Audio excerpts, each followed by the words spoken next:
Okay, good afternoon, everyone, and welcome to Equine Episode Examination, where today we will be discussing the final Equestria Girls special episode from this year, Mirror Magic. So this is your first time joining us. Welcome. We do record these live usually every Tuesday at 5 p.m. Eastern Daylight Time here on CinemaQuestria.com. So if you're watching a recording, and if you want to participate in a future discussion of the episode, that's where you go to if you want to participate in our live chat of this discussion. Or if you're watching somewhere else, you just have to head on over to CinemaQuestria.com/stream there, and you'll be able to come into the chat and discuss the show.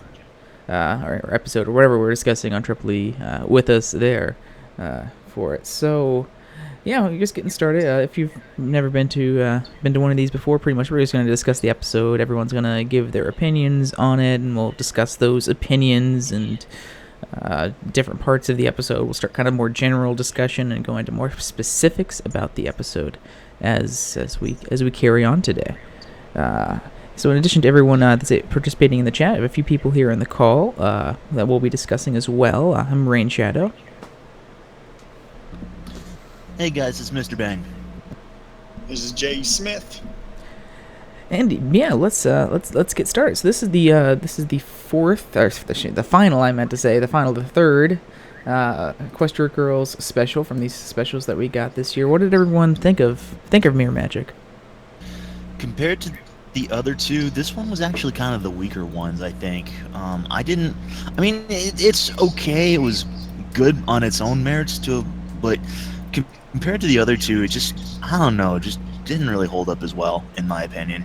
Well, I'm gonna have the exact opposite opinion. That I think this was the best one of the three. I think the other ones were enjoyable, but one of them was kind of just more enjoyable but lighter in the story department. The other one was better in the story department, but maybe not quite as enjoyable as Dance Magic was. But I think this one was both highly enjoyable for me and had a really solid story for it. I do think it was held back by the running time. I really think the topic in this would have been better covered in an actual movie length feature rather than just a 22-minute episode, or at least 2 episodes. I think a fourth special would have been very beneficial for it. But I think the overall story and what it covered was really cool and enjoyable for me.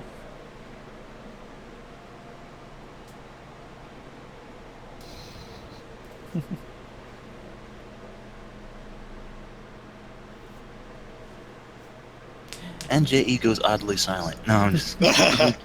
Well, usually you guys go first. You guys normally speak first, so... Well, I've already said my piece. I don't really have much else to say on it. So, well, yeah, we can go ahead. We'll get into the story and the writing of the episode. So this episode, the special, was written by Dave Polsky, who returns to the series after being absent since a couple seasons ago, since he's been writing for Hanazuki. So it was kind of interesting to see him back on this and getting a writing credit on it, as well as Rachel Vine, who was a new writer for the series.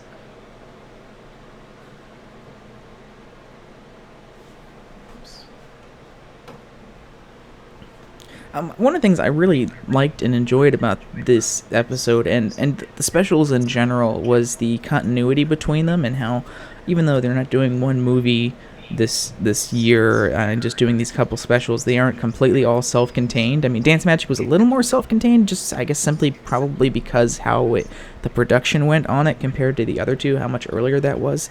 But they still managed to tie all three of them together. This one, of course, kind of picks up directly where Movie Magic left off with Juniper Montage. They didn't waste any time getting back to her and kind of continuing that story and plot thread that started in the previous special. So I like that. I liked all that continuity there. And of course it also has a lot of references to Dance Magic, where they keep playing that music video over and over again in the mall, which keeps annoying Juniper Montage. So they did at least kind of tie it back to that as well, which was nice to see. It adds a little cohesiveness to these three specials, so they aren't just completely separate slice of life kind of things. It does make them seem a little bit more cohesive, which I did enjoy. Yeah, I agree with you on that. I do like how they just went right into the continuity, not even pretty much like you said, just jumping back right into the whole thing without even not wasting any time. just something I will applaud them for. Again, how the story finally also follows up on the stinger from Legend of Everfree, where the little bits of magic that escaped from the broken portal are finally doing something. So we do that. We got the geodes from Legend of Everfree. We got follow-ups from the last 2 specials here too for all the continuity. Was that Legends of Everfree? I thought that the magic orbs appearing at the end was at the end of Friendship Games, because that was like right after the statue had broken, and we kind of and those magical. That's when the magic started seeping from Equestria, because the statue got destroyed by Midnight Sparkle. I thought that was at the end of that one, not Legend of Everfree, because I think the statue got destroyed in I think the statue got destroyed in Friendship Games, but I thought it was in the Legend of Everfree stinger after the movie's over. They got back to the school. No, because the stinger when the movie was over, there wasn't any stinger after the credits. The stinger was before the credits, and it was the bridge getting destroyed one final time. Okay. Oh yeah, my movie's confusing. It was definitely wasn't like, because there was nothing after the credits of Legend of Everfree. The stinger was before the credits, and it was just the bridge getting destroyed again. It's kind of like a final joke, because that's all got destroyed so much. But yeah, the statue got destroyed in Friendship Games, and they had that stinger at the end, and that kind of led into Legend of Everfree, where all that magic seeping is what kind of caused the elements to appear and get magic there as well.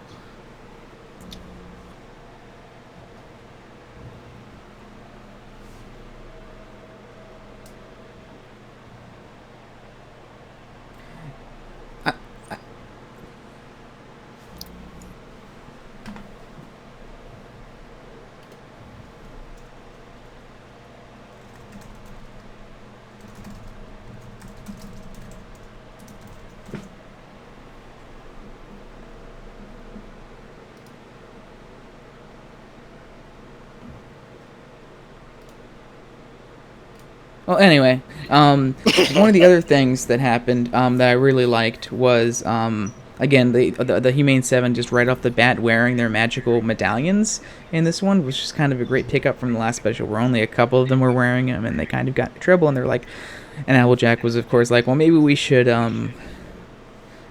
wear those more often for it. And it was nice seeing them kind of pick that right up, and actually take that advice, being yeah. all of them were wearing them right from the beginning in this episode.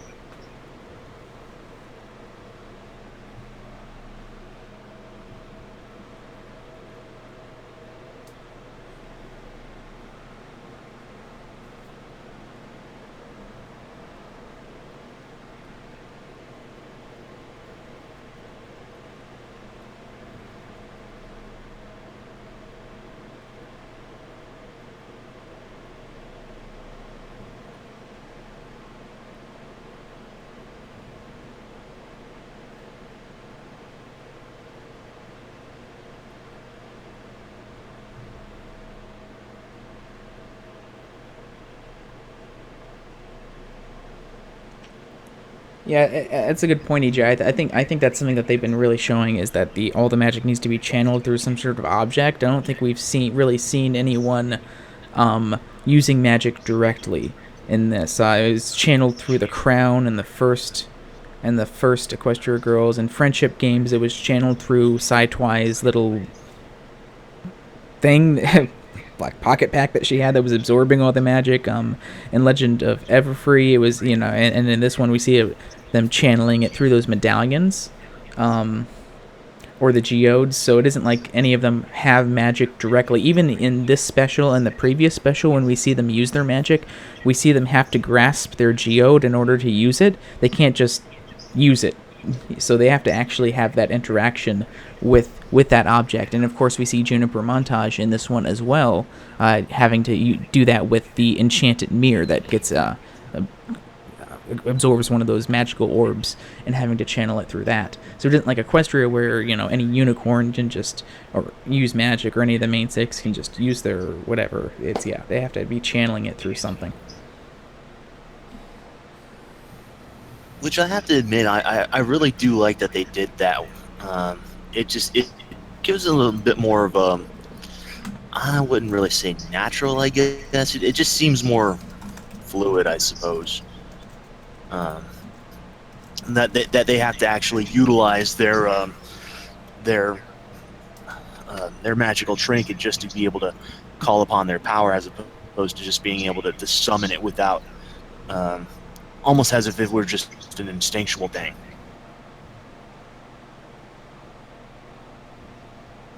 Gives them a slight sense of weakness, I guess, in case if they ever get separated from their medallion, then they're kind of up the creek without a paddle, because they're left at least temporarily vulnerable.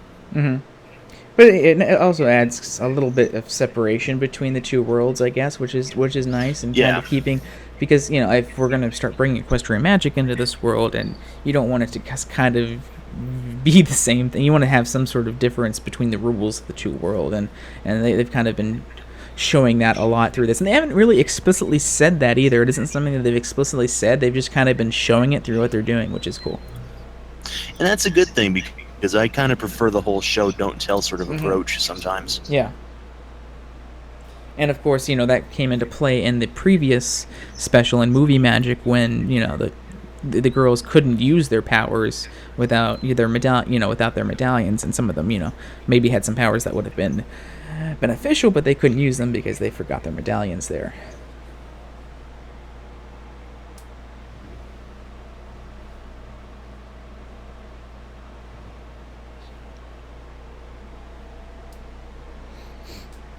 But yeah, all that continuity between all the equestrian magic now seeping through the broken statue from Friendship Games, and then continuing through Legend of Everfree, and all this stuff. It was just a lot of nice little progression of this world's story, I guess you could say.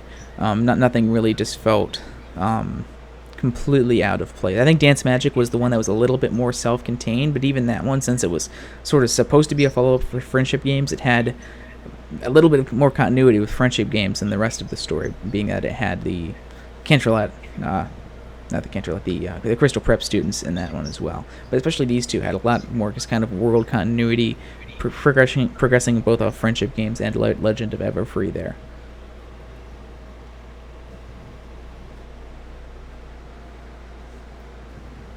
And of course, this episode features something that I know probably a lot of people have been looking forward to, or not looking forward to for a while, in terms of this is more crossover, I guess, with the main show. Not like maybe canon crossover like the Sunset's appearing in the actual show, but actual Sunset being able to return to Equestria here, where we haven't seen her do that since the first Equestria Girls movie, when she first stole Twilight's crown in that movie, and finally getting to go back to the pony world and see that again in the Equestria Girls universe, seeing Sunset in pony form, and meeting, of course, Starlight Glimmer with it as well, was pretty cool. And I really liked how they did that, and of course bringing Starlight Glimmer back with her into that, and get to see Starlight Glimmer in the human world as well. It was a nice little continuity with the main show, that not really sticking any of them into the main show, but just being able to go back there for even a brief time. I really loved seeing not just Pony Sunset again, but I also liked seeing Human Starlight as well. And I couldn't help but find it funny that Sunset was just far too used to her human form, and her immediate what am I trying to say? Her immediate instinctual action upon reappearing in Equestria is to try to get back up onto a bipedal stance, which her equine form is just not suited to doing.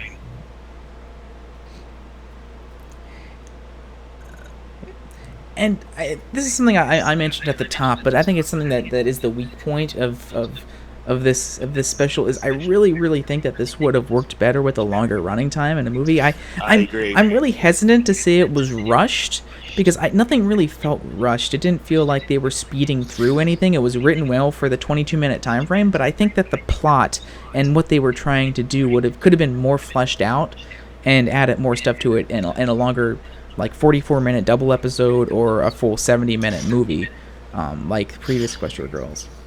I partially disagree in the sense that I do feel that Juniper's redemption felt a little rushed in that sense.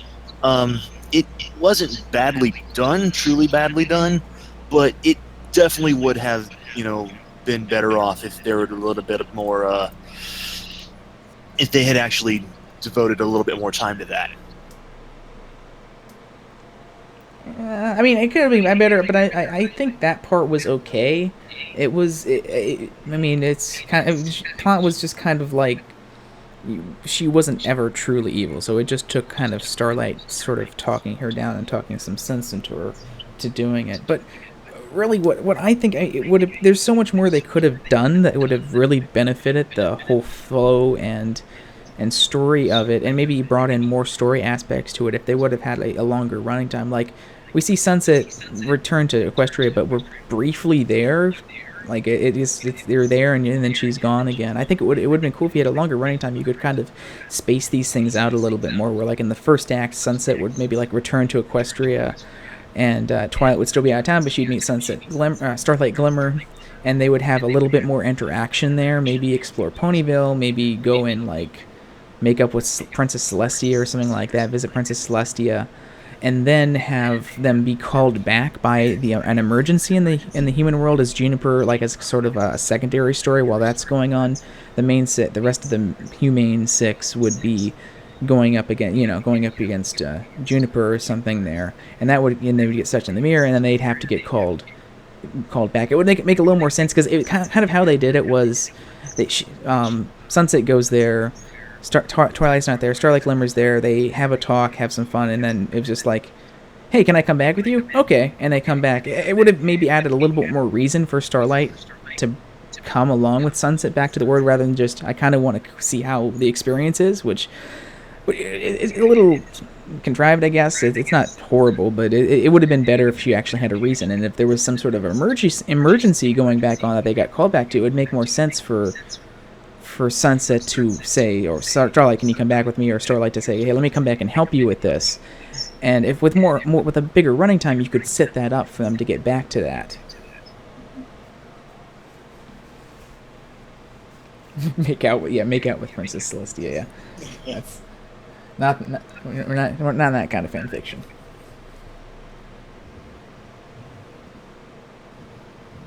And so, the rest of the story would kind of stay intact around that. Just have like a and B plot that kind of come together in the end with Sunset and Starlight coming back to work on saving the rest of the girls in the mirror. And that would also benefit, like, with what Mr. Ben said, maybe have a little bit more back and forth with Juniper and Starlight. I don't think it was really bad, because they kind of showed the struggle. They showed Sunset failing to kind of win her back over to their side. And getting sucked in. They showed the battle between her and her like ultimate form and Starlight, which kind of led up to Starlight being able to talk her down from it. But yeah, you would have been able to maybe do that over a slightly longer period of time, which would have also been beneficial. I wouldn't say it was rushed. I wouldn't go that far, but I would say it would have been more beneficial with more time to it.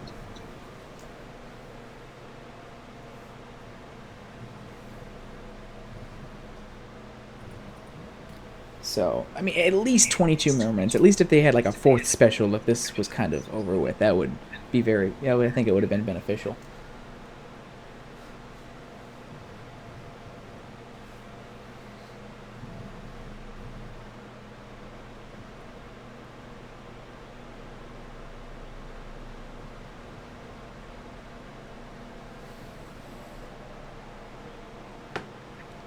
Yeah, of course, I'm personally okay with Juniper being redeemed, because it's one of those things where, as a antagonist, I would almost not even classify her as a villain. She would be more like a Trixie level antagonist.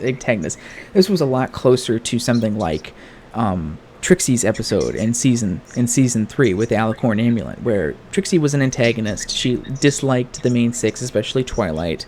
She got a hold of a very powerful thing, which she was able to take advantage of, and kind of took advantage of her. In the end, she was kind of shown to be, to be wrong, and kind of shown the error of her ways, and was sort of redeemed. It was very, very similar to that episode. It isn't like Chrysalis or Discord or even Starlight, for that matter, in terms of her redemption. She was a lot more of an antagonist than a true villain, and it made sense for her to be kind of redeemed at the end, because she was never that really big bad evil villain. She was just very much a high schooler that had some personal issues with who she thinks she is and what she should be, and overcoming those issues in the end. So it made sense in this one.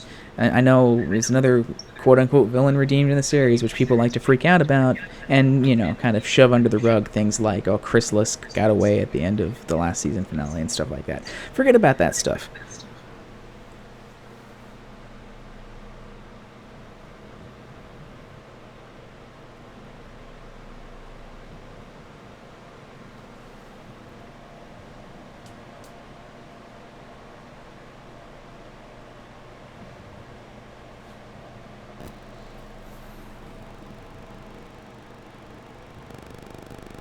I would say that in terms of all the characters we've seen sort of over the past couple of Equestria Girls movies turn into sort of like demons, I think that Juniper's was probably the best out of them in terms of execution and motivation, because like the other ones, Saitoi got turned into Midnight Sparkle because she was very curious about doing that more, about what this magic can do, and unleashed it, and it overtook her. Legend of Everfree was kind of a similar thing, where she was very very desperate to save the camp, and didn't really understand the power of these things, and has kind of used them, and they overtook her. Here, I think it was a lot more natural because of kind of what Juniper's motivations and her struggles, or like her personal struggles, were in terms of her like self-worth. And especially after getting fired and then told that no, she can't be play daring do and stuff, what she really wanted to do. She has a lot of problems with kind of her self-worth, and of course she blames a lot of that on the He-Man 7. And of course this whole thing is revolving around this magic mirror that's kind of showing her what she wants to be and showing her dreams, and she's slowly following under the spell of this mirror, and after she looks into too much, and of course it can kind of do stuff for her when she gets very motivated and emotional about stuff, like in cleaning up stuff and sucking in things, and eventually that kind of overtakes her as she does more and more with it, and uses it more and more. I think it was a little bit more natural. It wasn't just like suddenly, like in the past two ones, where suddenly this mirror overtakes someone and they become evil for a second there because they've been overcome by magic. I think this was a lot more kind of well executed in terms of her slowly being taken over by this mirror, which ties directly into her character flaws that she's experiencing in the episode.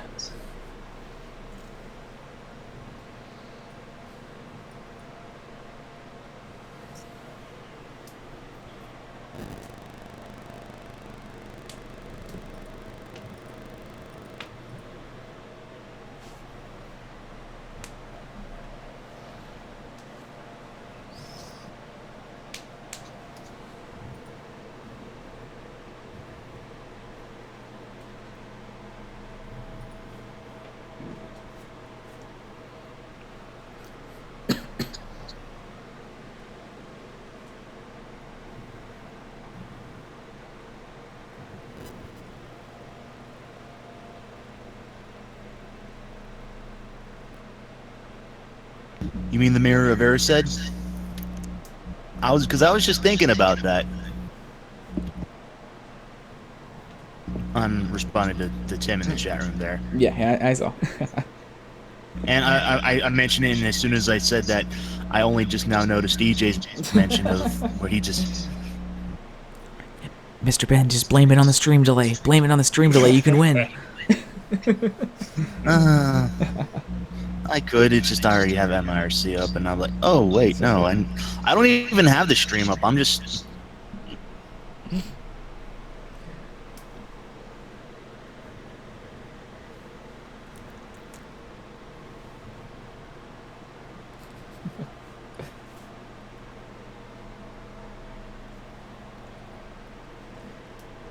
I also really like the name that Rainbow Dash gave, Sunset Shimmer, Sunshim. It's a new official name there. And here I am struggling not to accidentally call her Sunshade. Yeah, it's gonna be even more hard now.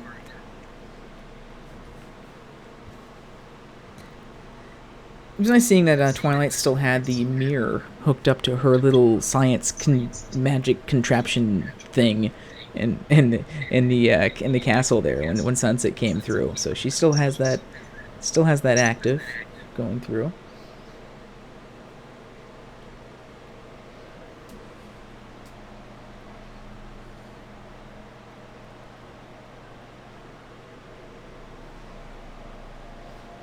And on the topic of the Humane 7 and their medallions and magic, it was nice seeing more of them use their magic. Again, we didn't really see all of them use it in this one, but we did see more of them use it. Of course, we saw Sunset use it against Juniper there to kind of figure out what her deal is and what she did. We saw Twilight using hers again to stop the bullets of chocolate-covered almonds, very Matrix style,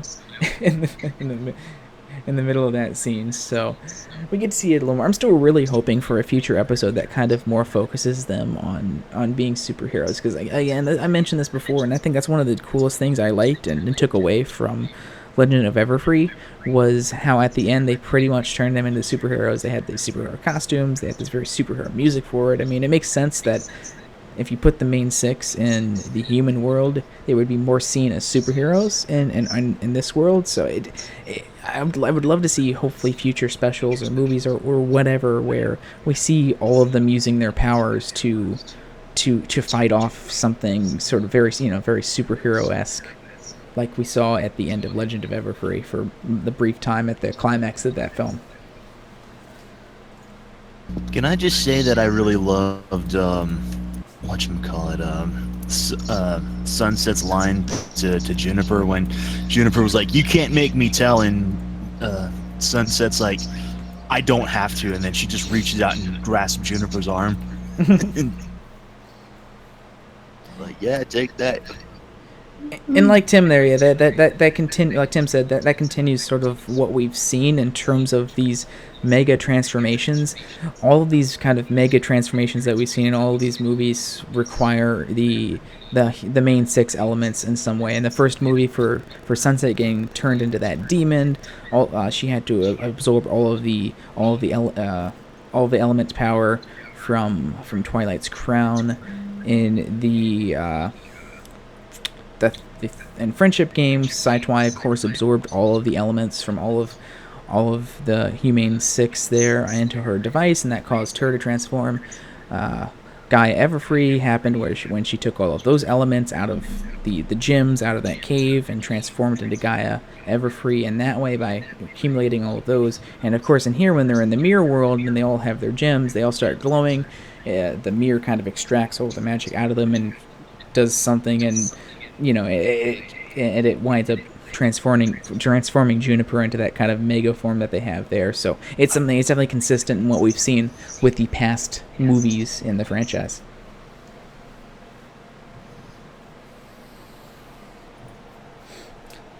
So we've seen other antagonists and stuff using equestrian magic through objects, like we obviously with the mirror.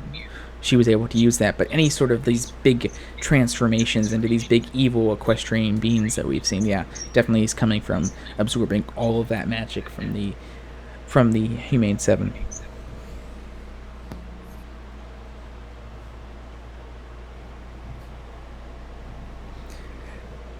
I did like at the end when they're going through and Juniper's kind of apologizing and asking for forgiveness and stuff, and they kind of all go through all of these horrible things that they've done, with Starlight and Sunset and Sai Twi as well. Yeah, I don't know. I just kind of found that funny. Like, yeah, I enslaved the entire village and stuff, and yeah, no big deal. What you manipulated did an entire town to giving up their town so they wouldn't think they were special. Powered by magic I couldn't control and created a rift between two worlds, almost destroying both of them in the process. Turned an entire school into my own personal zombie army here. Hopes of conquering a distant world. I'm just imagining one of them being like, "Oh, Juniper, darling, what you did was small fry compared to what we did." you just harnessed a magic. Pinky, however, the cherry on that one was Pinky just kind of stepping up and just like, "Wow, we are a really forgiving group."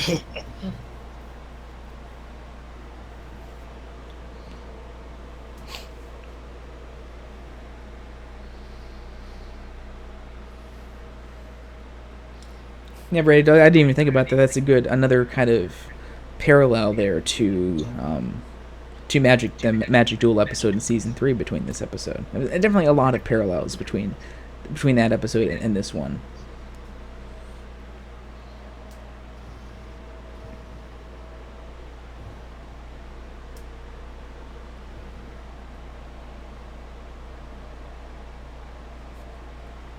I think writing-wise, one of my favorite things was just at the end where Starlight's like, yeah, Starlight can stay there a little long, a few days longer. So now, anytime Starlight doesn't appear in a season 7 episode, and you're like, where's Starlight? Why isn't she here? Oh, it's because she was in the human world during this episode. There you go. You got your out for not including her in an episode now.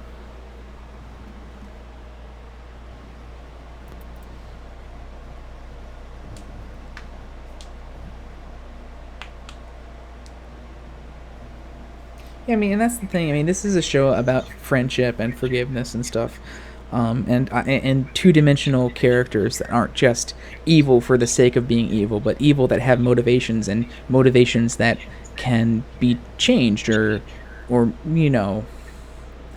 motivations that we can understand and then work against those motivations to help that person rather than just saying, oh, they're evil, we gotta go destroy them and kill them.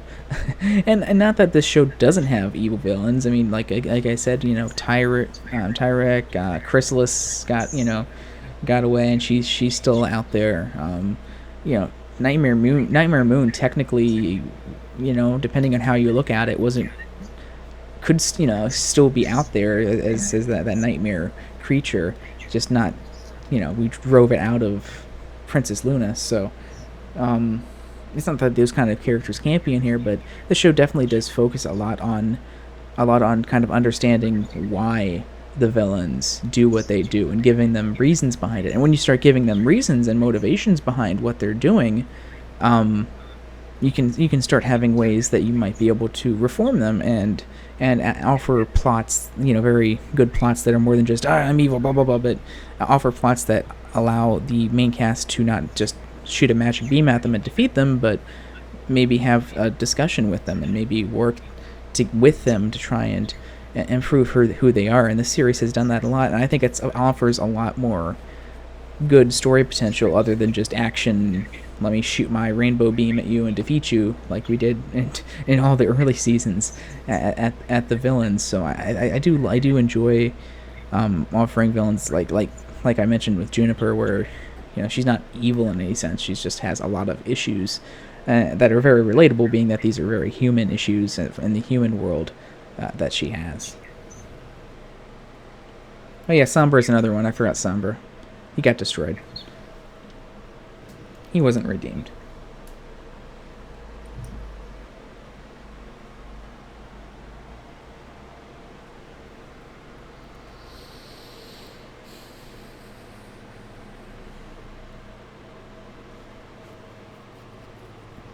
And of course, even Chrysalis had motivations. With her motivations being pretty much feeding her colony, because that's how they lived, that's how they fed. They fed on love. Of course, Starlight was able to kind of show them another way to feed, but she pretty much got her colony taken away from her, and it had a lot of anger and resentment towards Starlight for doing that and taking away her control that she enjoyed. And so that's why she didn't give in to Starlight trying to reform her like the other changelings, and instead harbored a grudge against her because of what she wound up doing and taking away from her.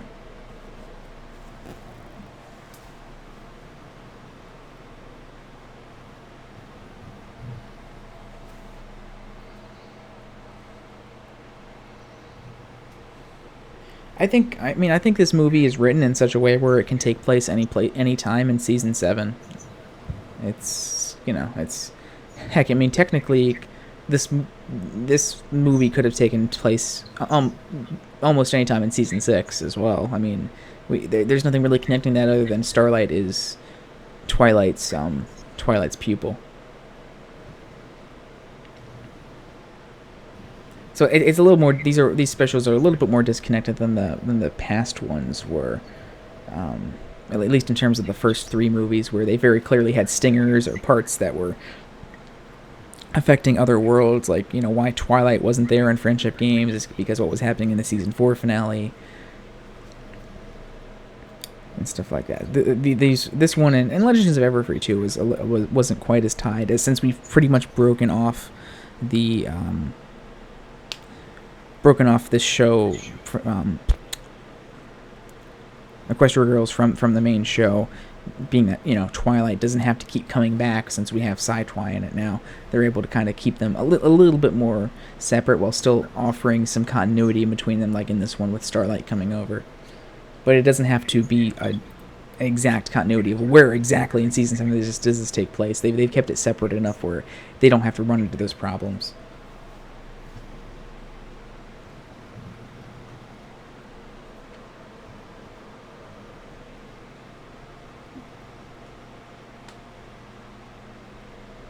Yeah, the first ones were a lot more tied in, being that they had to keep bringing Twilight over.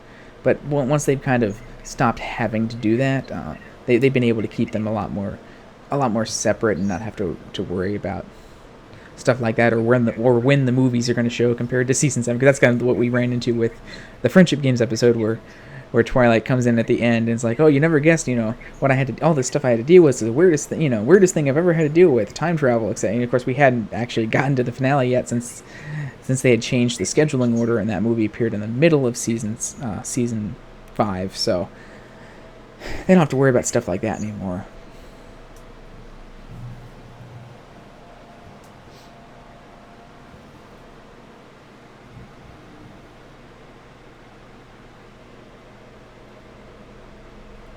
Yep, that's what I'm saying, Technotron. The first 3 movies had a lot more link with that because they had to keep bringing Twilight over.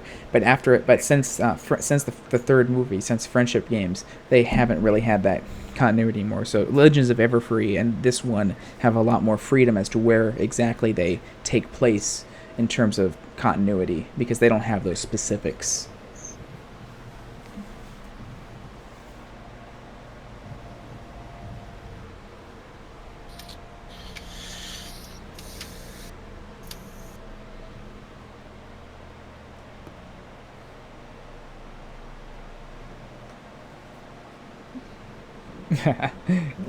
Yeah, I'm really hoping that they offer a commentary track on the DVD. They're already not doing the Blu-ray release for these specials. I really hope that they offer a commentary track for them, but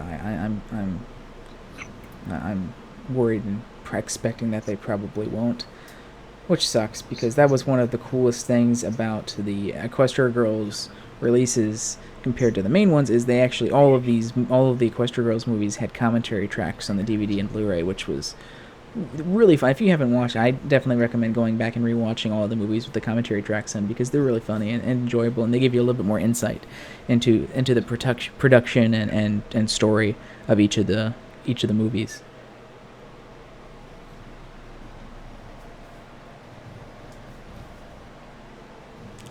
And yeah, this also kind of sets up for, the future of Equestria Girls. If they continue doing specials or more specials or a full-on TV show, I think it's important to have that disconnect with the main show, so you don't have to continuously worry about crossover and where each of the stories take place in a timeline. Whereas that would have been harder to do before, where you would have to keep bringing Twilight over and stuff like that.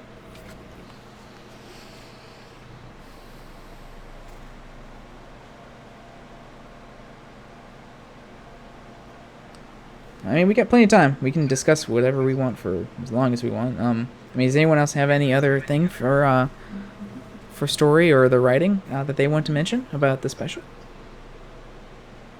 I can't think of anything in particular.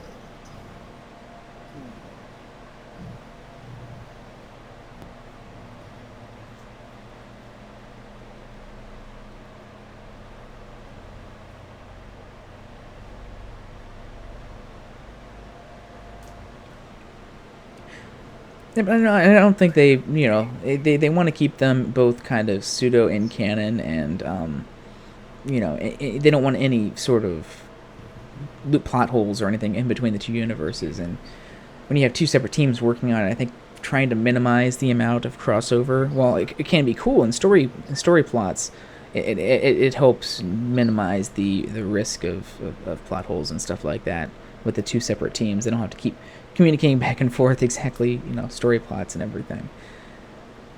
But they're still able to bring characters over like Starlight Glimmer and just kind of be vague about when exactly it is.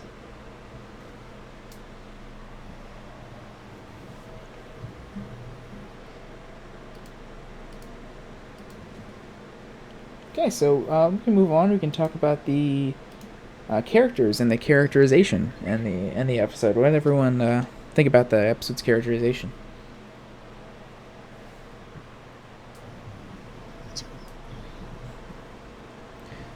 I thought it was pretty funny seeing Sunset get so kind of excited when she was writing to Twilight about magic. It's something you can really see from her throughout this special, is now that magic sort of, after the events of Friendship Games and Legends of Everfree, how magic is starting to really populate through this world a lot more and a lot quicker through the cracks.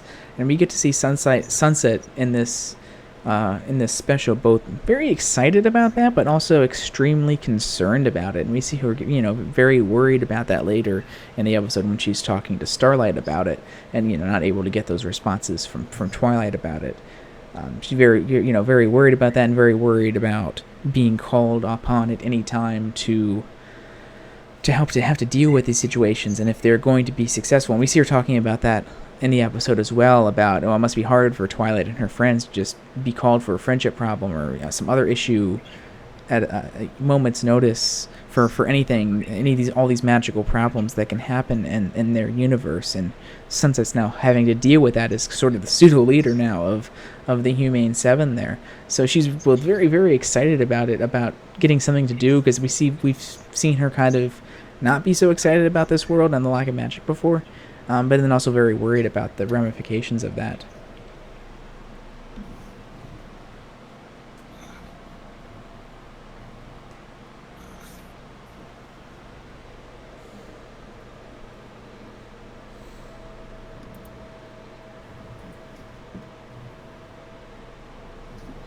Yeah, it was really cool to see the interaction between Sunset and Starlight as well in the episode, and sort of how they played off each other, both being in sort of similar roles as each other, in terms of course being former villains, being reformed by Twilight, and both of them, Twilight kind of took both of them under her wing in some aspect as well. So they do have a lot of relatability between them, and a lot in common in terms of that as well. So it was kind of cool seeing them both play off of each other, and of course seeing Starlight being able to kind of help Sunset through some stuff and talk some stuff out with it as well, sort of being a teacher to Sunset in some aspects.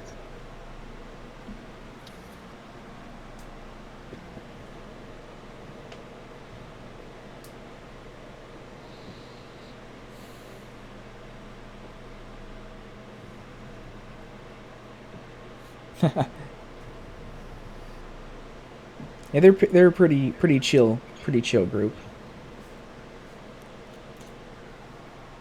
Sweet. Starlight's just happy that she can now add Sunset to her reformed villain's harem that she's acquired over the past couple seasons.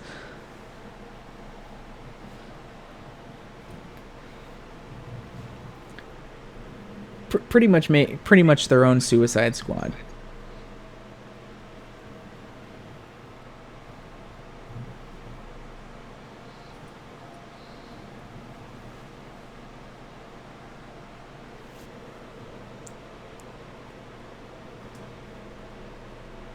It's also interesting in this episode, on this special, how in the end it wasn't Sunset that had to sort of defeat the villain of it, and she tried to and failed, but they actually had to have Starlight in this special be the one that sort of offered the conclusion to it, which was interesting because I thought it would probably be either both of them or Sunset, but they made Starlight do it, which is cool, and it offers a nice little mirror of it as well in terms of what happened in the past couple of seasons of the show, in season 5 and season 6, with Starlight having to pretty much talk down Juniper from her bad decision, because Juniper was kind of the one with all the power there. Starlight didn't have any power against, any magic against her.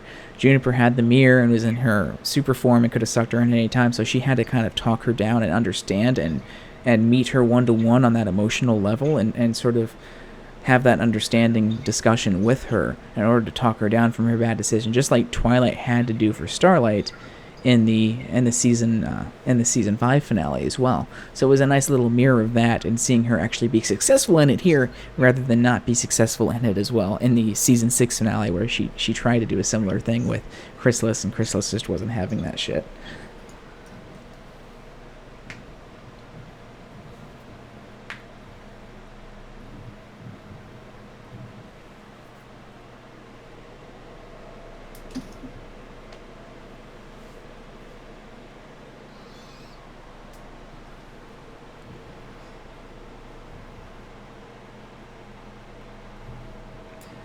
But I think Starlight was really able to relate a lot more with Juniper, and that's why she was able to sort of talk her down with that in terms of what Juniper was going through emotionally, and of course of what was kind of happening villain power-wise there. So since Starlight has gone through similar things in the past and was able to relate with her on that level.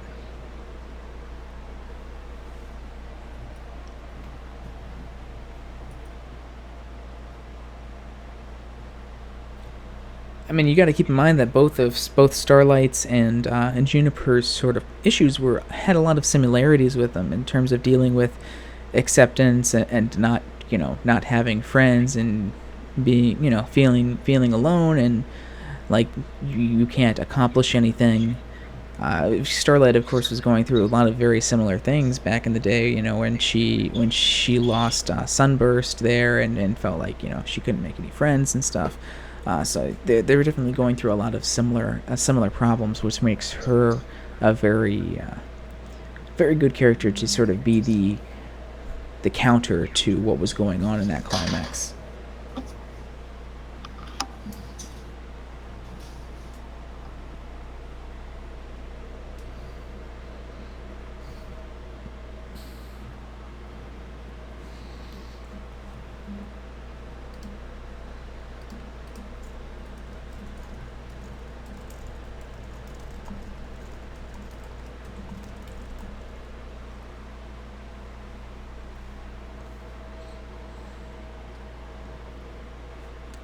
On that respect, I think Juniper was pretty great in the episode as well. It would have been nice to have a little more running time so we could see a little more of her.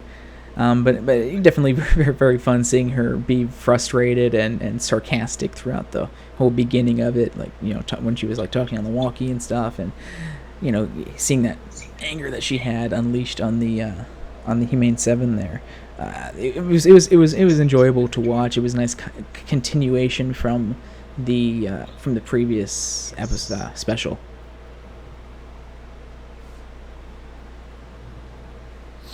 And like I mentioned before in the story part, her actual dive into becoming more and more of an antagonist to the part where we reach the climax and she's transformed into that huge, that huge monster, I guess, at the near the end of the episode there. That whole walk up to there in terms of her character and getting out frustrating and talking out her problems and using the mirror as the object that was harnessing that power was all very, very well done in terms of fitting in with her character and her character flaws, because she talks about how she sees herself and how she wanted to be a movie star and blah blah blah. And the mirror is a good object for her to have as her sort of evil, weapon, sort of that harnesses the magic.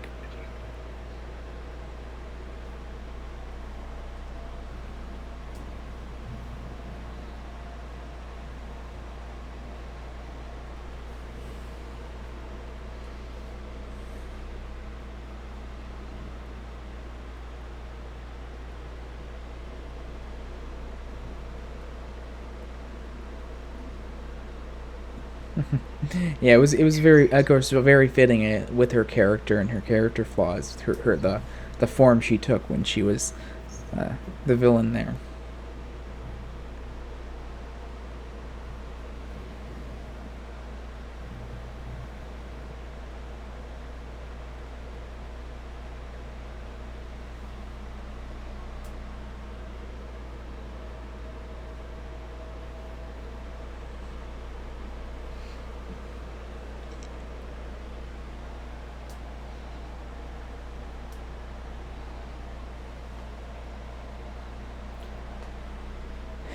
And kind of on a story and character aspect, one of the things I've talked about in the past two specials that I really liked about the past two was being that we're now in these 22-minute special aspect, format versus a movie format. It allows them to focus on different characters rather than just Sunset and Twilight, like all the past movies have focused on. So we got Rarity in the first special, and then a little more focus on Rainbow Dash and movie magic. This one kind of breaks it a little bit, at the same time it doesn't. We kind of go back and focus on Sunset a little bit more, but being the events that happened in this special were kind of something that a lot of people I know, including myself, have been waiting to see, like Sunset going back to Equestria. It kind of made it worth it to have another Sunset-focused episode, not to mention they bring Starlight into the mix, and that's kind of another new character for this particular series, at least. And having her take such a prominent role in it also helped to kind of break away from the feeling of those past movies' focuses in terms of characters.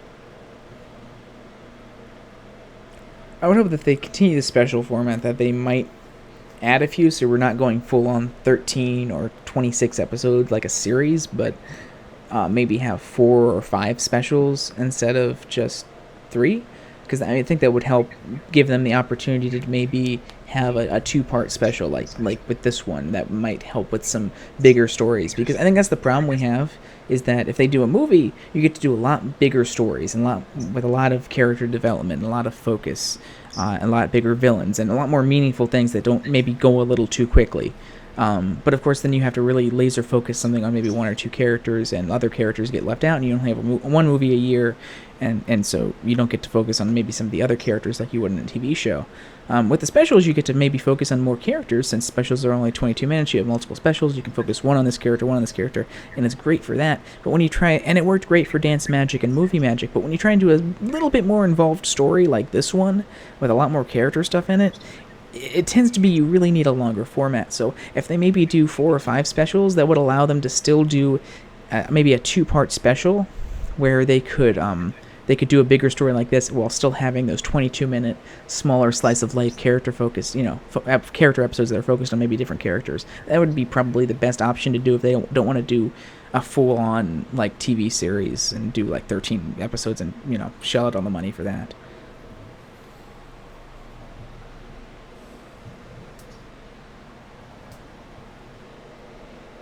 And they won't have to do like a full-on 70-minute movie in addition to the specials. Just have maybe just a double episode, a 44-minute episode would probably be enough to for most stories in this.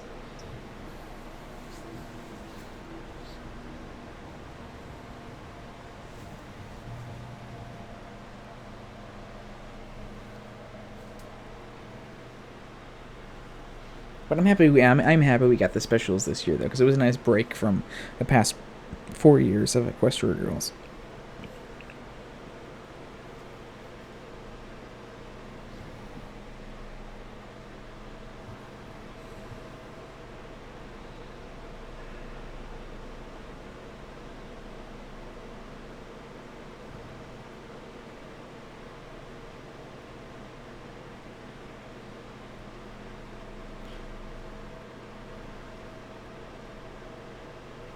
And I guess that maybe that's kind of what they were sort of originally doing, with being that we know that Dance Magic was supposed to happen after, as a sort of special episode after Legend of not Legend, after Friendship Games, and then they kind of held off of it till this year. So maybe they'll do something like that. I definitely would like to see more than 3. Any other characters or characterization discussion that anyone has to discuss about the episode? About any of the characters? Yeah,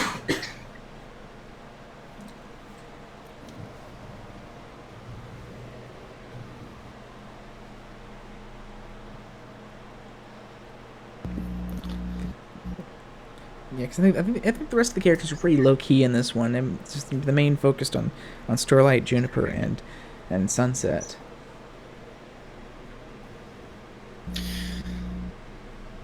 Yep, get to the humor. Yeah, Pinky soon. was really good in this one here. But Pinky's always good. Yeah. Okay, well, I think we're done with that, so we'll move on to the voice acting of it. Anything stood out for the voice acting for anyone that they want to comment on? Who did Juniper montage again?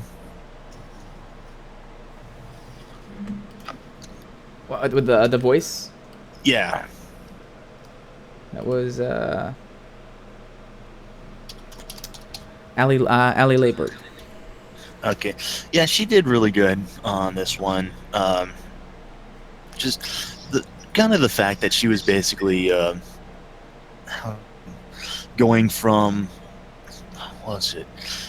from like dismissive towards her boss towards just kind of swooning over herself in the mirror, and then just become like when she took on her full villain form, when she was just rampaging well, I really wouldn't say rampaging, she's more like parading around the mall, just kind of blowing kisses to everyone under the delusion of grandeur that she was suffering under. And just that vocal range she was doing like that with that. the voice credits of this one are actually kind of interesting because it seems that they didn't fully update them for this special. Kelly Sheridan's like all the way at the bottom as Starlight Glimmer, and of course she got quite a bit of lines, as well as Ali Labert. They actually credit Andy Toth as Canterzoom, even though I don't think he appeared in this special at all in any form. He did in a flashback. Did he talk? I don't remember hearing him talk. Okay.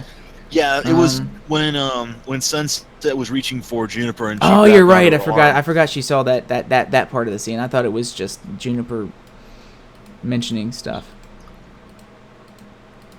But yeah, Canterzoom only had like that 1 or 2 lines, so he should have been at the bottom of the list. But yeah, you're right. I don't think they updated that.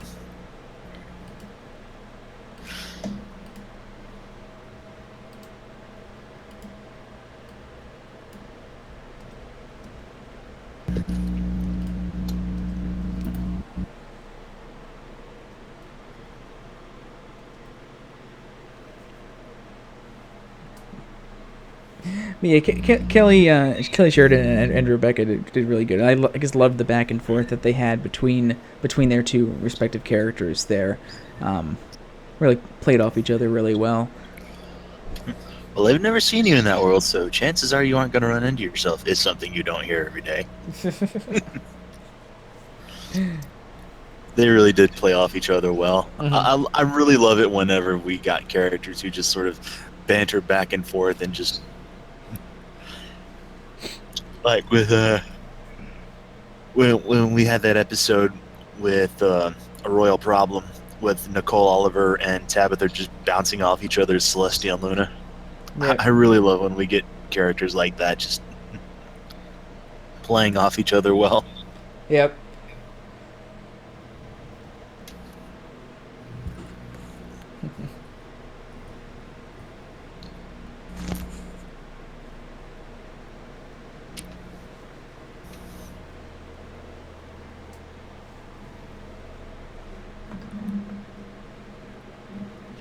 So what did everyone think of the episode's humor? Let's say, well, we got quite a bit of here. One of my favorite exchanges was when Juniper was kind of, running into the problem with her movie star persona in the mirror. She sees her movie star persona, but everyone else only sees their own reflection. So when she shows the mirror to her boss, she says, "Does this look like someone who cleans popcorn spills? No, it looks like someone about to fire somebody." Yeah, and of course, since it's already been mentioned, Pinkie Pie messing with the fourth wall throughout the mirror scenes and coming right up to the wall and sort of grasping. It's like, nope, no wall over here. And then the Pac-Man transition. Mm-hmm. And then proceeding to run through like infinite space, through that completely just white void, and keeps coming back out of the back, which was pretty funny. Say I was just kind of reminds me of that time when I was watching Deadpool just a couple of nights ago. It's like a fourth wall break inside a fourth wall break. That's like 16 walls.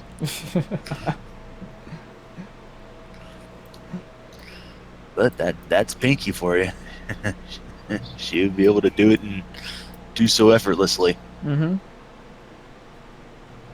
I just really liked that entire scene with Sunset back in the pony world and trying to adjust being in the pony form again, just like standing on two legs for a good amount of time and not using magic. So when Starlight tries to hand her a book using magic, she just drops it and tries to pick it up with her hooves and just she doesn't have hands anymore, so she can't pick it up like that. which was pretty funny to see before she realizes, oh yeah, I can use my magic again, because she hasn't really used that for who knows how long now. What's even better is that Starlight even has to point towards her horn and it kind of just to reference, oh, okay then. And that freaking Starlight Glimmer face when she's like begging Sunset to let her go back to the human world with her. Just like, oh my god, I die now. Like I mentioned in the chat room, I mean, the face that she makes is cute, but it's only like cute for the first few moments when you actually kind of look at it. The more you stare at it, though, the creepier it just gets. I think one of my favorite Juniper lines from this one was someone asks her, when Pinky or someone asks her, "You work here?" And she's like, "As little as possible." Fluttershy. The best response there. As little as possible. And then she even further picks up a scoop of popcorn and just deliberately dumps it on the floor. Well, yeah, that whole scene with her trying to use the mirror and failing while people just kind of stare at her like she's crazy. We kind of wanted some of that popcorn. Here, you can have it there, and then she scoops off the floor and force feeds it to him.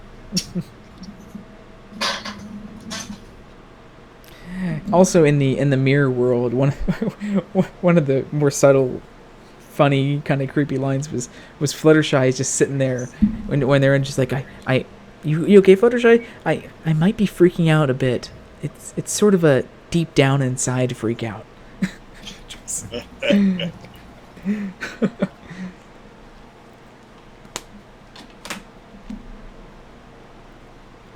And after the mirror starts breaking, right before the Humane 7 get rescued out of the mirror, you have Applejack holding all 6 of them over the one piece of mirror left.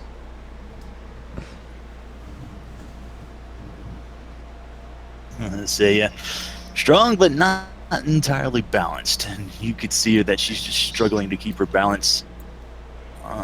She's like on one foot there, I think. Yeah. Oh boy.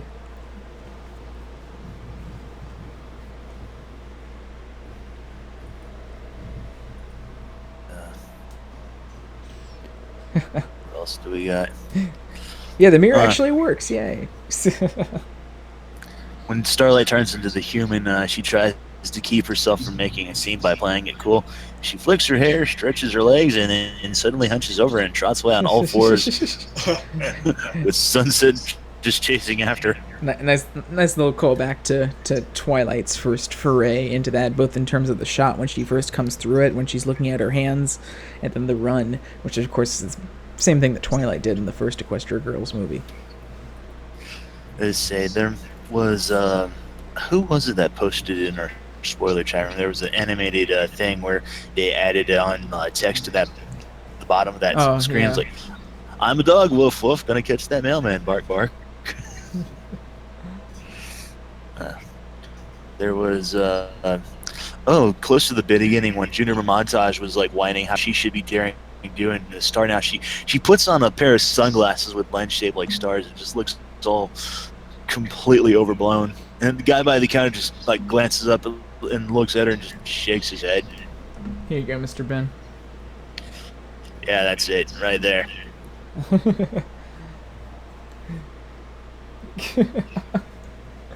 And then, of course, while trapped in the mirror, Rarity just once again demonstrates that she got her priorities completely in order. Like, how could this happen on the evening of my very first movie premiere? Of all the nights, curse you, cruel fate. Not our number one problem right now, Rarity. True. Perhaps we can agree it's within the top 5.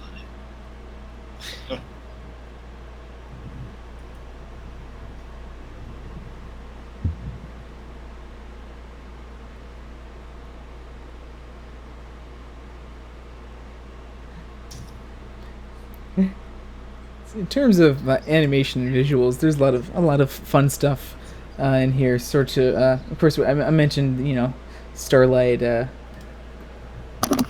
standing up. What was that picture here?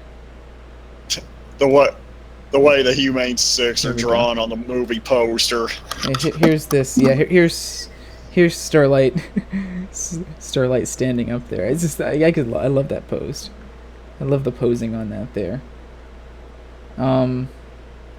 And of course, I posted this one earlier as well. The evil looking grin that Starlight gives, that Sunset gives Starlight there.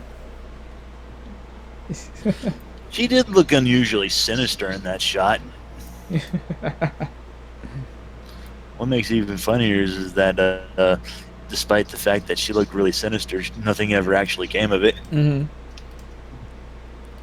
And I like the end scene with Juniper as well, when she's just kind of hanging out with the rest of the Humane 7 and Starlight there at the end.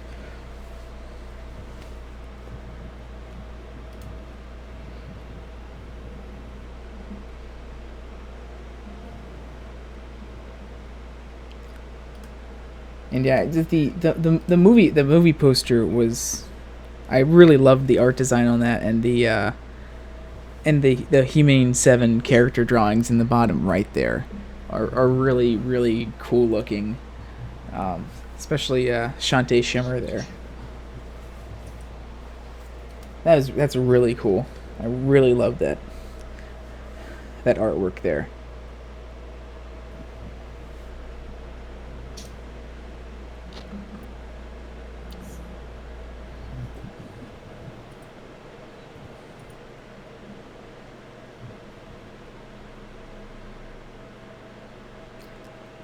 And yeah, of course, this one, like the other 2 specials, also had its own title card as well, which I think I like this one the best out of all the title cards that we've had so far. But I hope they continue using these if they keep doing the specials, because I'd love to see the actual main show do title cards as well. But for the specials, there's really, really cool little feature of it.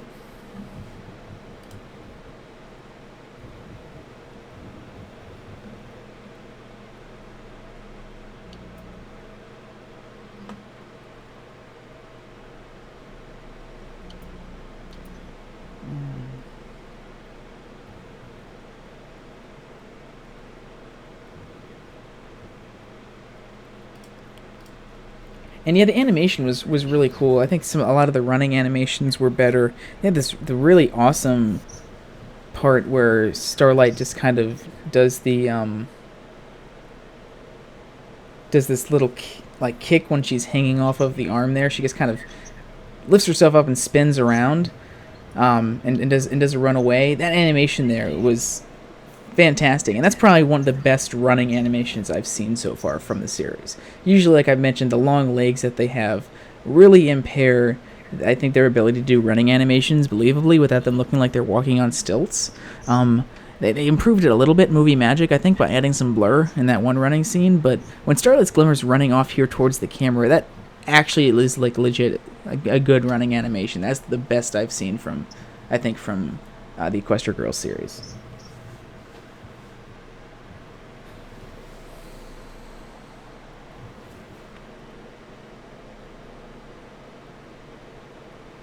Not to mention that the animation on her dangling in that flip is just really good. They're really improving their ability to animate the human puppets in Flash there.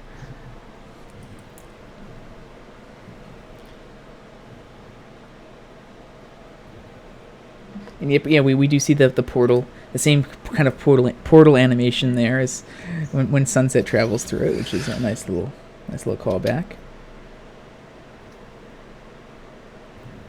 And yeah, Starlight's human design, I really enjoyed that, with that little hat that she has and the ripped pants. I don't know, I like where they went with the design. For some reason I thought she was wearing a beret. I don't know why. It's almost like a really puffy, like almost like Double D hat from Ed, Edd n Eddy. Yeah. But with her cutie mark on it. Well, it's like all of them have to wear their cutie mark somewhere on their clothing. It's kind of like the rule of the universe. So her cutie mark, I believe, is kind of her hat. There.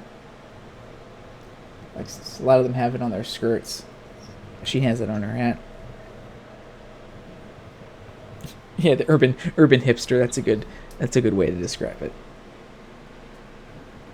One of the neat things that I've seen that, them going more and more the past couple of forays into Equestria Girls in here is more moving away from the skirts in terms of the character design. In the first Equestria Girls, they all wore skirts. Everyone had to wear some sort of skirt.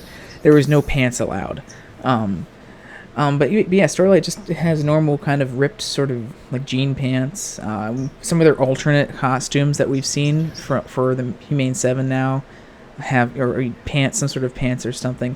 And something that I think they shied away from before because of the toys, where you're going to have toys where you can dress them up or whatever. It's much easier to put a skirt on a toy than it is to actually try and get some sort of pants or jeans or something on it. So I think that's why originally they had that sort of design direction from Hasbro, where all the characters are sort of wearing the skirts, because it was just better from a toy point of view. But it's nice to see them kind of breaking away from that and doing more designs like we see with Starlight here with the pants that she has there. And of course, Sunset's new design as well sort of also has the jeans that she wears.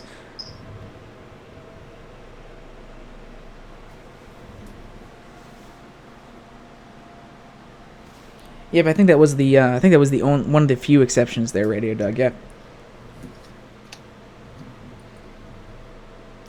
And that's something that I think that's something that we've always seen a lot more of in Equestria Girls than the normal show, is a lot of different costumes and costume changes, and like freaking Legend of Everfree had like 4 or 5 at least from the different forms that they all took on, to the superhero forms, to the new camp gear, because they didn't wear their normal clothes in that movie, they just had their camp gear, to the dance dresses that they wore. There's a lot of different costume changes in that movie.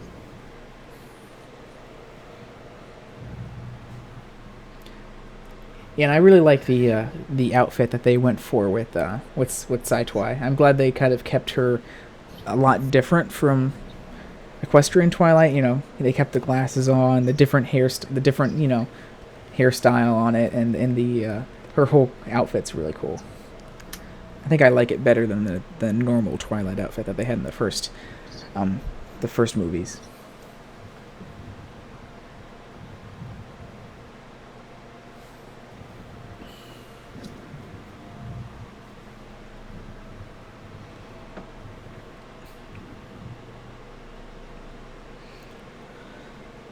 I also like the little part at the end there where we get Starlight and Sunset exchanging these like friendly punches on the shoulder as well.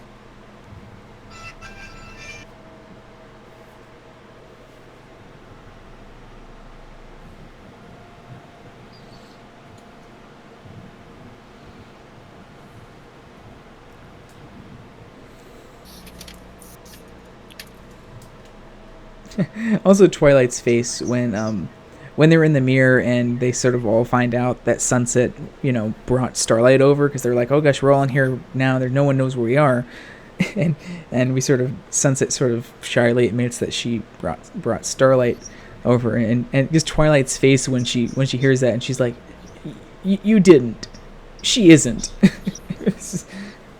such a Twilight response to that, and let's see if I can get that face look there because it was pretty funny.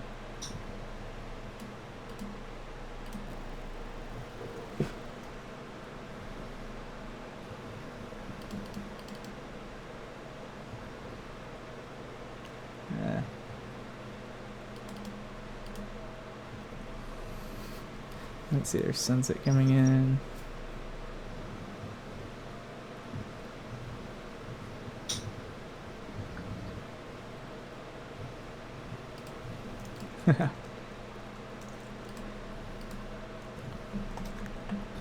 There we go. Let me just capture that.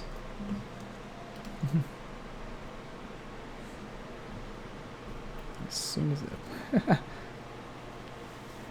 the animation on this. It's not quite as good as a still, but I really like that response and the animation on it. The hand movements and the mouth contortions.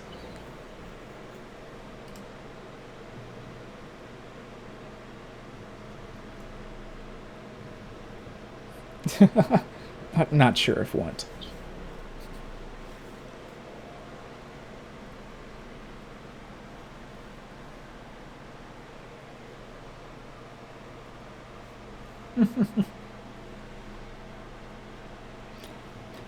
But yeah, I think definitely a lot of great animation. I think they're continuing to improve. Don't get quite as much of a view into it in the smaller slice of life styles as we do in the movies, where there's a lot more action usually, and we get to see a lot more of that. But I still think they're making some nice small improvements on a lot of the, continuing to improve a lot of the models and animation for the human forms in Flash. Definitely if you go back and watch the first one, you can really see a difference. See, anything else for humor or animation visuals that anyone wants to mention? I don't know if I mentioned it briefly at the start, but of course the different style of drawing of the Humane Six when they show the movie poster. Yeah. We mentioned that one. Yeah. Yeah, I mentioned that one. Didn't know if we went into more detail on it, but okay. Yep. Yeah, we did. But yeah, I really like that. I really like that poster drawing. So we can move on to the score again. No new songs from this one. We just only had Dance Magic in the previous one. So in the first special, which was of course was already previous release. So no new actual songs from this, being that I'm sure Daniel was very busy working on the movie at the time of the production of these two ones. So we did get the one song in the first one, but we did get a lot of score here. Now, just like the previous specials, these aren't going to actually be released until the beginning of August, so not really able to get the clean audio rips from it. So I'm just going to go through a couple of things here, if I can launch this, so we can just listen to a few things I'm actually able to get from this today. So let's just load this up and get to the right time code. And okay.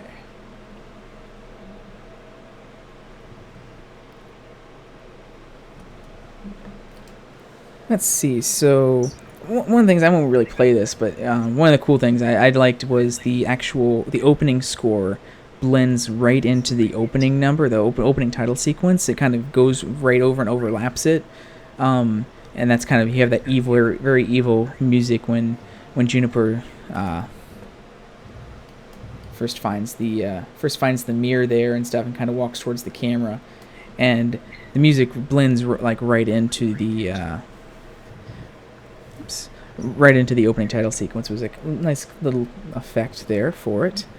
If we go forward here, let me find this next scene when when Sunset is riding to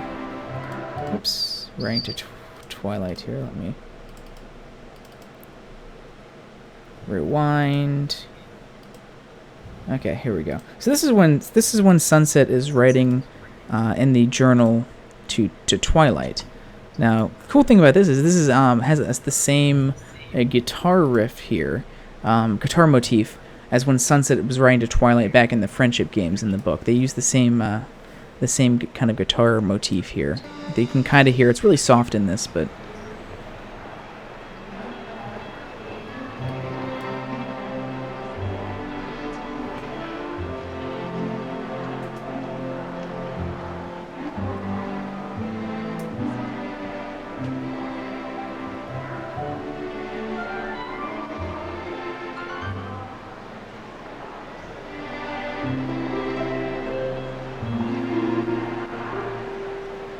I take it through a couple different chord progressions, but you can still hear that dun dun dun dun dun dun dun dun dun dun dun. So if we go back to no,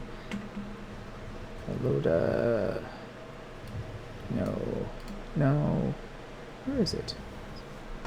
Oh, I actually already had it up. That's why. So if I kind of go back to Friendship games here, and if we go to where a letter for Twilight here, right after the introduction part here, the Tron-like introduction. Here we go.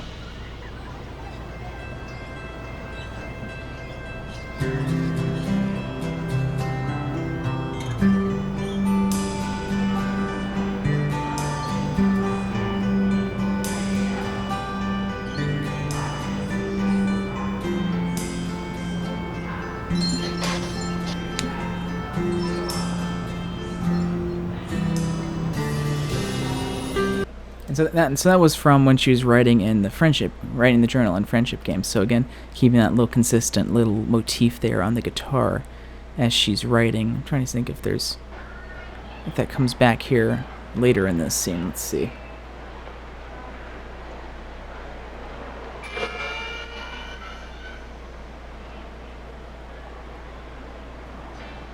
Here we go.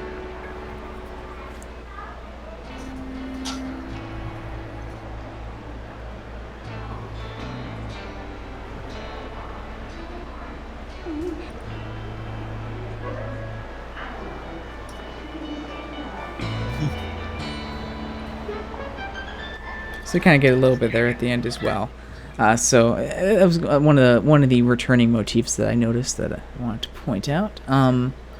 Let's see, if we fast forward to near the end here, let's find where that is. Just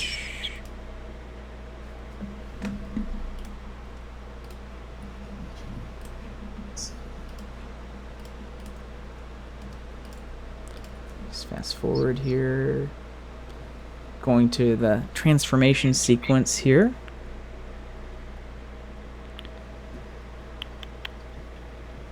Okay, so this is when Juniper gets transformed into her evil form by the equestrian magic, the main six's magic here, or Humane 7, I guess I should say.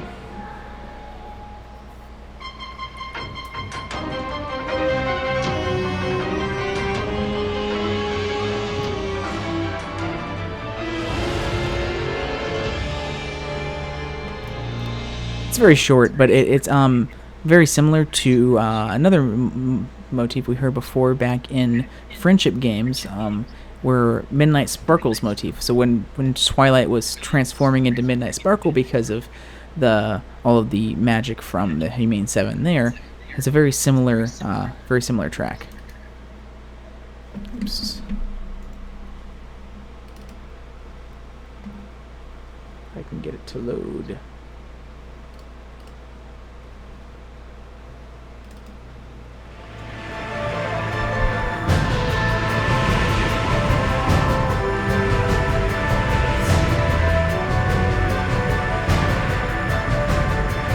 It's after this part.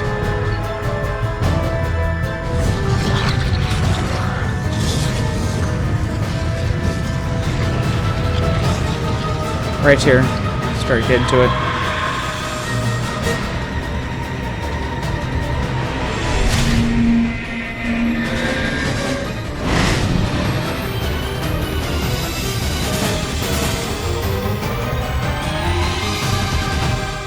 So the same kind of motif there, just played on a different, some different instrumentation. That one plays more on the more electronic, sort of Tron-like feel of that we had for Sci-Twi and Midnight Sparkle here. But other than that, the same motif backing those two transformations there, because of the equestrian magic. Another one, two more I can show here that I'm actually able to show. This music from Juniper's. There's like really good fight scene music here as well. I might just play some of this while we're here and work our way into the redemption scene. Let me see what we have here.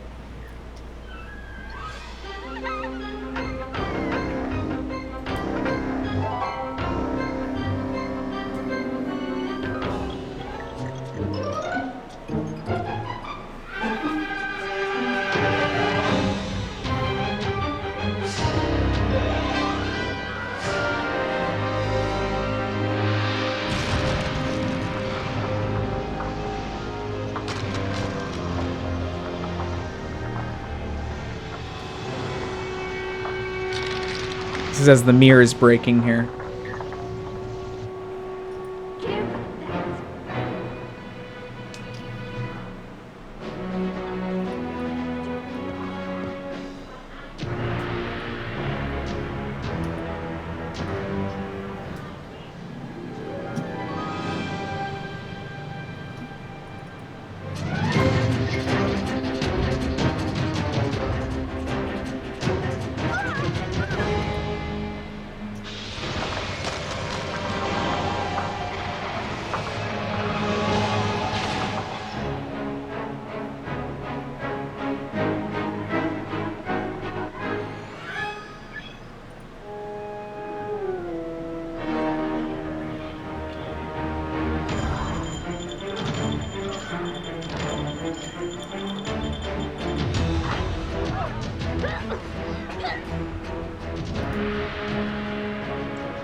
Now we're going to start to get towards Starlight talking down Juniper here and getting to the redemption score.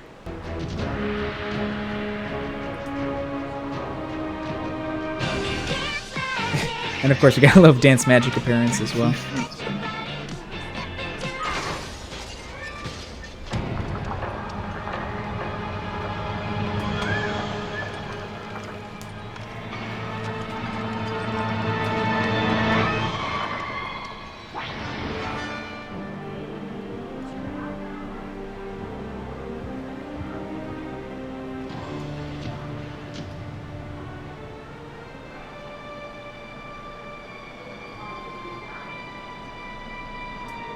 Here we get to the redemption part.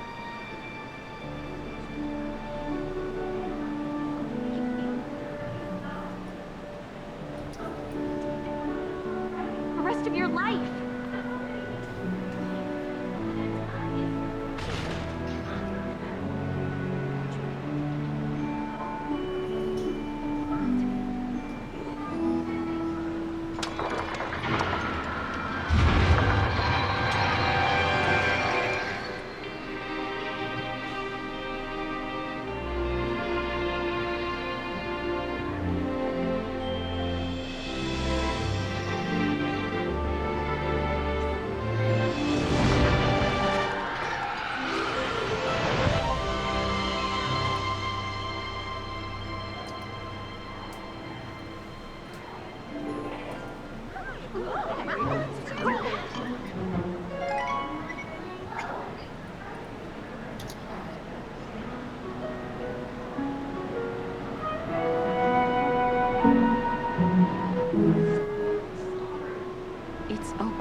And you can see her at the end here when Starlight is getting, or Sunset is getting that message from Twilight in the book. We bring back a little bit of that guitar motif from earlier.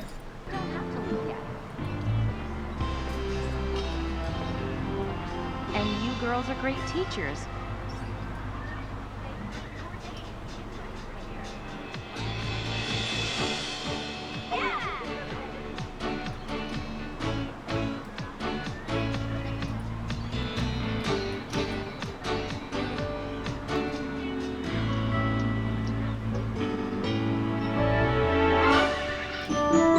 And that takes us to the end of the episode. So this episode actually has a different credit score from the previous two ones. The previous two specials had, of course, the kind of extended instrumental version of the new Equestria Girls specials theme song that we have from the beginning.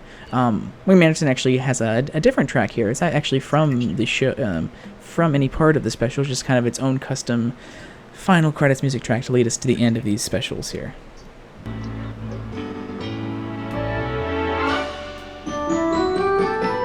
Actually, for this one, let me use the one that has the full. That's going to sound awkward. That's going to sound odd, just using the backing channels there. Let me use the copy of the video here that has the full episode on it.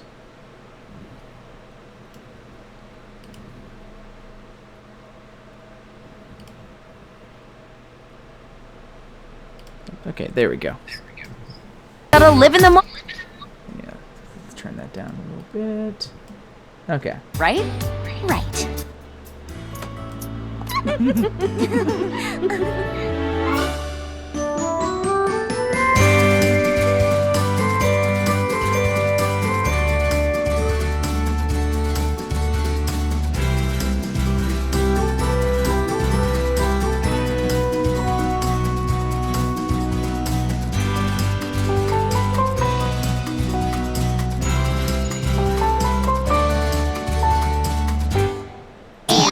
It's a nice little theme there to take it out, and it kind of builds upon some of the tiny motifs that we heard in the episode for Starlight and Sunset as well.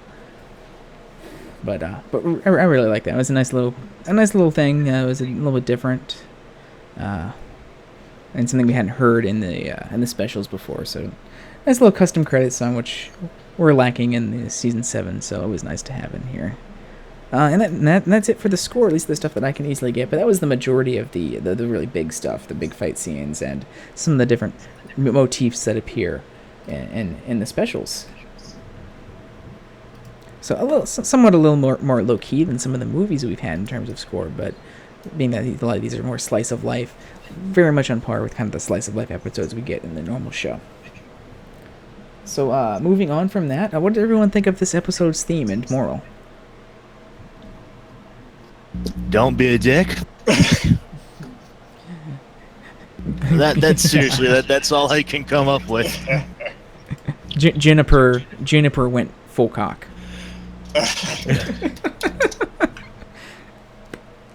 Oh God. I mean, there's a lot of messages. I don't know if I could, off the top of my head, formulate it down into one easy to digest post on your wall moral. But there's a lot of themes in here about self-loathing and not really sure what you want to do, and not feeling like you're good enough for something, or not feeling like you're good enough, period, for it. And we see a lot of that in Juniper, right? And the whole thing with the mirror about how she sees herself, and how she doesn't really like what she sees back in the mirror, and wants to be something else and wants to be more. And of course that is all confounded again by not getting the part of Daring Do, and with the main 6, and getting her fired from helping on the movie and stuff. So it's a lot about that. I don't know if I could grind that down into one simple to digest moral there, but you can really see a lot of those themes in Juniper, and sort of what she has to overcome in the episode about not feeling like she's good enough, and not even feel like she's good enough to have any friends as well.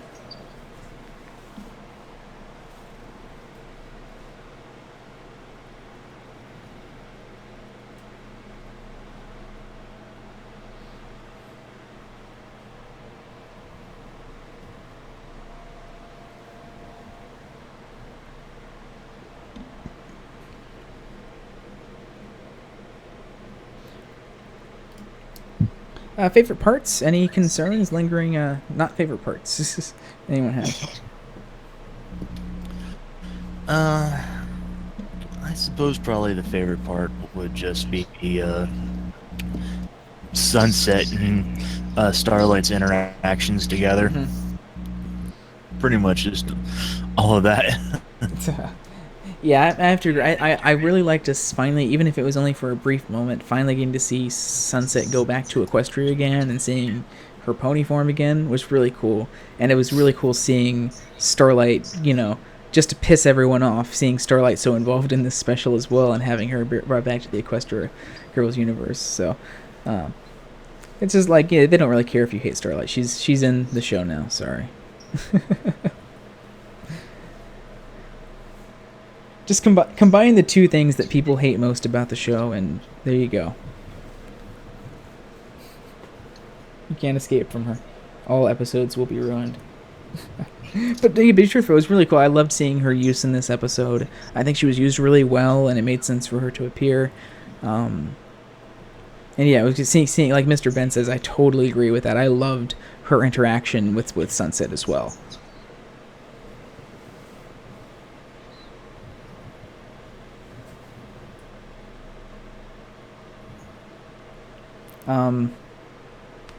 I think in terms of concerns, I think I've already kind of listed what I thought. I do really think that this would have benefited from being either the movie length or at least like a double episode, part 1, part 2, given the contents.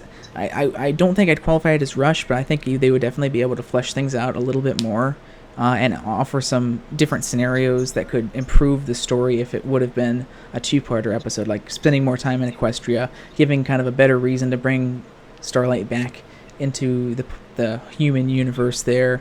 Maybe a little more time to flesh out Juniper a little bit more than they did. I think they did a good job of it, given the time constraints. But I think if they had a little more time, they could have fleshed that a little bit more, which would have helped the redemption plot definitely of that. I just really think that this bigger character-focused thing would have been very beneficial to a 44-minute episode versus a 22-minute. I think it's really the only weak point I have with it. It was really enjoyable. I loved the story. I loved it was enjoyable as well. So kind of, it wasn't just an enjoyable story, enjoyable episode or just a good story like the previous two. I think it was, for me, it was enjoyable. It had a good story. I think it really just needed to be a little more time to really be fleshed out a little bit more, and that was the only weak point I had with it.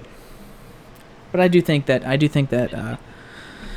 the writers kind of did a good job of putting that into the 22-minute time frame, being that they had to.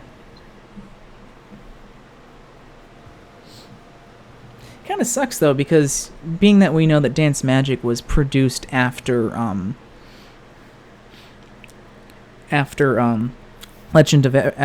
Friendship Games. That means they really only produced 44 minutes of content anyway for this year for the 2 new specials. So if they would have stuck to the same budget, they could have done a second part and done 4 specials, and they would have only had to produce 3 specials for this year. So I there's reasons and whatnot, but I really wish they would have done that.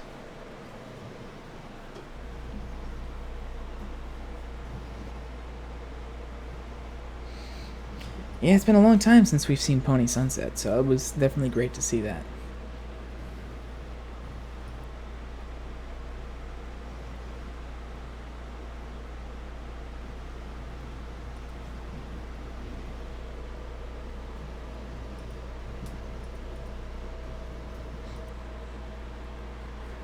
But I don't think she was ever supposed to be this big bad threatening. I mean, she was threatening in terms of she could have easily sucked them all into the mirror, and then that would have been it for the main 6, or the main 7 and Starlight.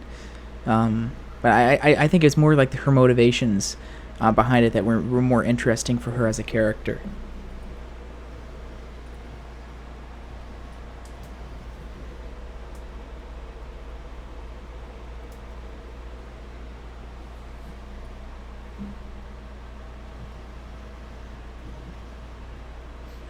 Yeah, and it wasn't kind of as showy as maybe some of the previous powers, like like Midnight Sparkle or Sunset or even Gaia Everfree had in terms of what they could do. She just had the one object, the mirror. But what it could do, even though it wasn't that flashy and showy, it was still pretty powerful what it could do in terms of sucking our main characters into it, and they couldn't do jack shit. And then, of course, it turned her into that ultimate form. Yeah. And like Tim said, it was kind of like the payoff as to, like, here is the form. This is what you want it to be the entire time, right? But not really. That's not really what she wanted.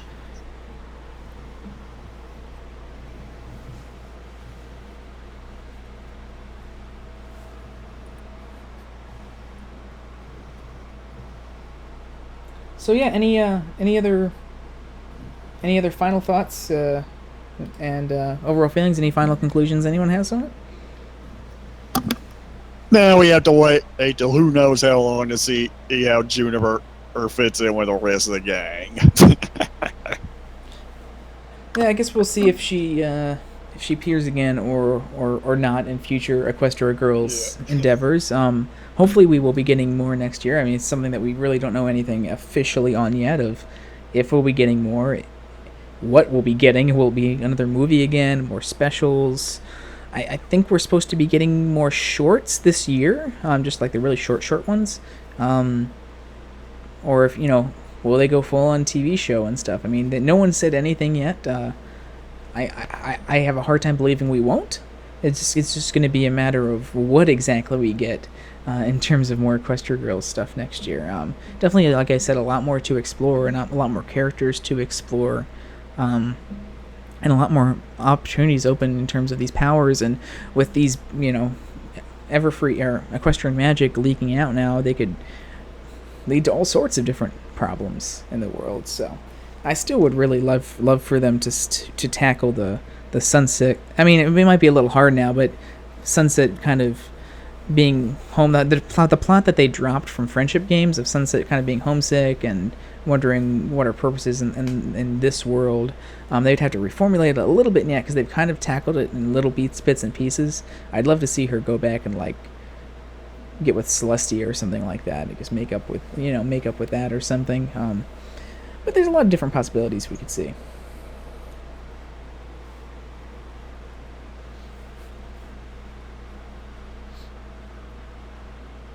Yeah, pretty much. I mean, what Tim said in terms of Juniper montage. I mean, like I said, I see her more as an antagonist versus like a full-on villain.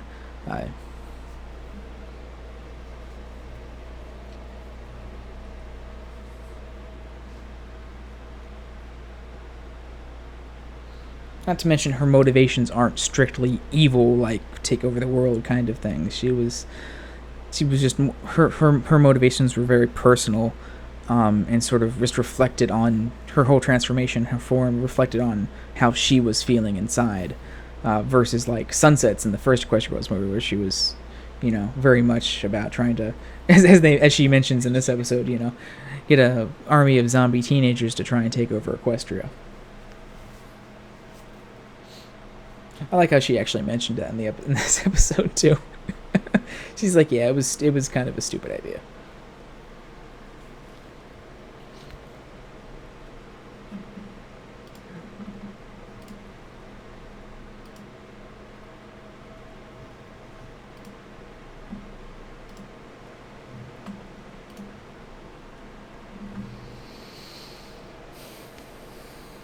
So any other final thoughts from anyone before we conclude it?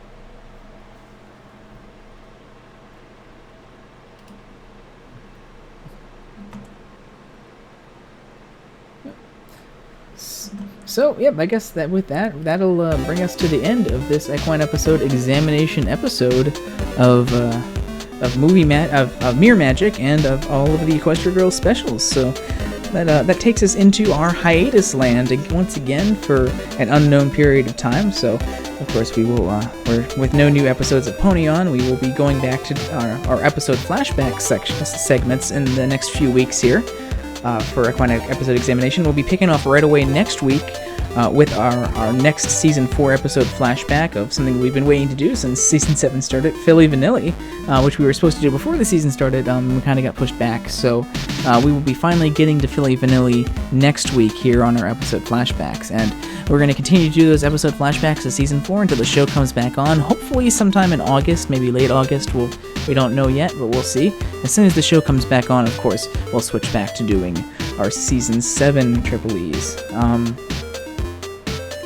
But yeah, that's all coming up next week. So make sure to join us next Tuesday at 5 p.m. Eastern Daylight Time for our discussion on Philly Vanilli. And of course, before too long, we'll be going to our special episode 100 episode of Equine Episode Examination. This was episode 95 today, so we should get to that probably before season 7 resumes. So you got that to look forward to as well. With that, now make sure to join us this weekend. No new episode, but we will be announcing our new topic, or the new thing we'll be doing for CQ Riffs in another week and a half for CQ Riffs. And of course, we'll see you here next week for 5 p.m. Eastern Daylight Time here at CinemaQuestria.com for our season 4 episode flashback of Philly Vanilli. So yeah, welcome to the hiatus, everyone, and we'll see you all next week. So, bye-bye. Take care, everyone. Later, folks.